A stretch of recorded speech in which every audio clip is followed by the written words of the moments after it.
hard to believe that in 2 weeks, bow season will be back.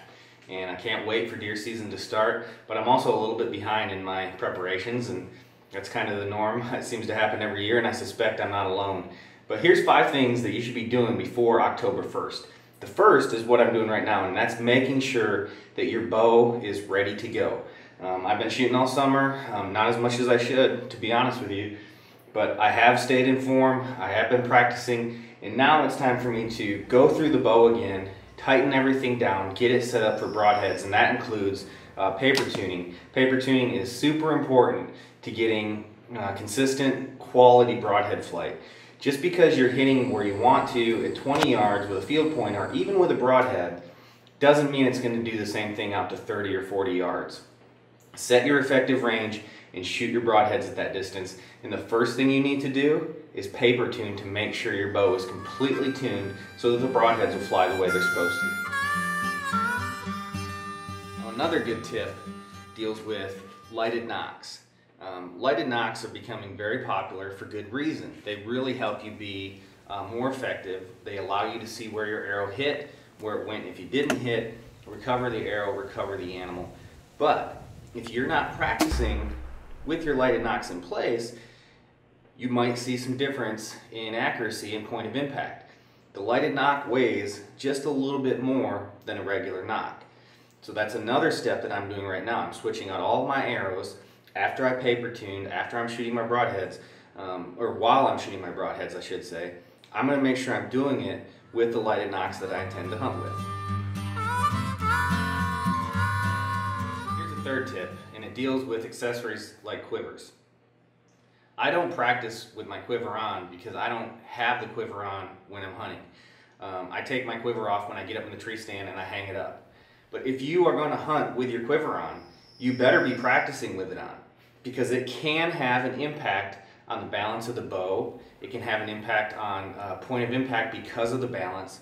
You need to shoot your bow exactly the way you intend to hunt with it in the woods. If you don't, you're just asking for trouble.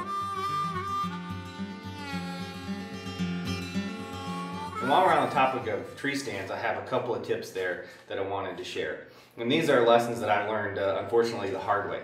The first is that if you've done things right and you've got stands out, in place well ahead of the season, you might have done that in the late spring before the bugs got bad and a lot of the foliage come out and it got really thick and nasty in there, which is a great idea. The problem is it's exceptionally hard to trim proper shooting lanes in those conditions when you don't have all the leaves on. What might look like a clear shot in May is not so much in early October. So if you have a stand that you intend to hunt early in the season, it might be worth a quick trip out there to make sure that you have those shooting lanes that you want with all of the leaves on. Because it's going to be full foliage. There's no leaves coming down, at least not here in southern Michigan, for a little while. So those first week or two of October, you're going to deal with a lot of leaves and you're going to see a lot less than you could in the spring. The other thing that you want to think about when you're doing that is make sure that stand is still safe. When you leave tree stands out in the woods for a couple of months, there's all kinds of things that can go wrong. The straps can come loose. They can get rusty. Things can break. Squirrels and other animals can be chewing on those straps. Give that stand a good visual inspection before you ever step foot into it. And obviously, every time you go, wear a safety harness. Well, that about wraps it up, but there's one tip left, and in fact, it's not really a tip at all, it's just a word of advice.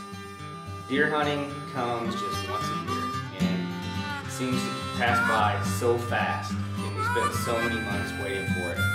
Take the time to enjoy it. Not just for what it offers and that you can kill a big buck or fill the freezer, but enjoy the act of hunting, and enjoy the fact that we have the right to hunt. We have that right to hunt because of groups like MUCC that work hard every day to protect our rights as hunters, our ability to go out and do what we love to do. That's what I'm going to be thinking about when I'm in the woods this fall, and I hope you will too. Stay safe, shoot straight, and have fun.